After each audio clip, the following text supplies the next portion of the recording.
Pastor Bob Joyce has spent decades doing something most people never notice, quietly building a life of faith in a small Arkansas town. But somewhere along the way, the internet decided he might be hiding something extraordinary. And now, at 74, the questions surrounding him are louder than ever. Long before anyone online knew his name, Bob Joyce was simply a man who loved God and loved music. He picked up the guitar somewhere between the ages of 9 and 11, sang in church as a boy, and never really stopped.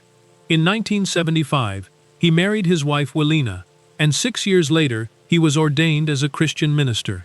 What followed was decades of quiet, faithful work, preaching the Bible, leading worship, and serving anyone who walked through the door. He and Willina started meeting with a tiny group of 7 or 8 believers, and over time that gathering grew into the Household of Faith Church in Benton, Arkansas. Then his sermons found their way onto the internet, and everything changed. Millions of viewers watched him preach and sing, and many of them noticed something that stopped them mid-scroll.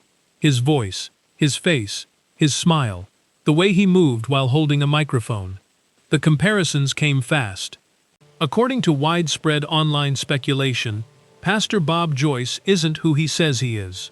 Many viewers have claimed he bears a striking resemblance to Elvis Presley, and have suggested, without verified evidence, that Elvis never actually died in 1977, but instead walked away from fame and reinvented himself as a pastor. It's one of the internet's most persistent conspiracy theories, and Bob Joyce sits right at the center of it. For years, he responded the same way every time, calmly and without drama. He's consistently stated that he is Robert Wayne Joyce, and has always been Robert Wayne Joyce. He acknowledged the physical similarities exist, but said they don't change his identity. He even said that if Elvis were alive, he'd gladly call him a brother in Christ, a statement that made clear he views the two of them as entirely separate people. Rather than fighting the rumor online, he simply kept preaching. Fact-checkers and researchers have pointed to public records showing that Elvis Presley and Bob Joyce were born years apart, with entirely different family histories and life documentation. Reports that once claimed Joyce attended Lisa Marie Presley's funeral were later found to involve a case of mistaken identity. It was a different musician entirely. And yet, for many people, the theory refuses to die. The emotional weight of Elvis's legacy is enormous. Fans who never accepted his death in 1977 have long searched for reasons to believe he survived.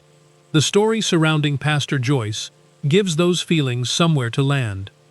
More recently, Joyce has spoken about Elvis in a more open, thoughtful way than before, commenting on the emotional cost of fame, the loneliness behind a public image, and how celebrity can erase a person's real identity.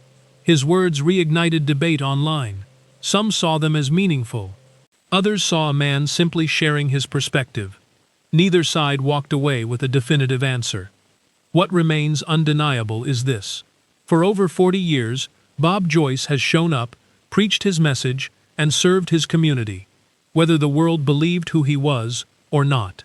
That kind of consistency is either the most convincing proof of innocence imaginable or the most extraordinary long game in history. You decide. If this story kept you thinking, hit like and subscribe. There's plenty more where this came from.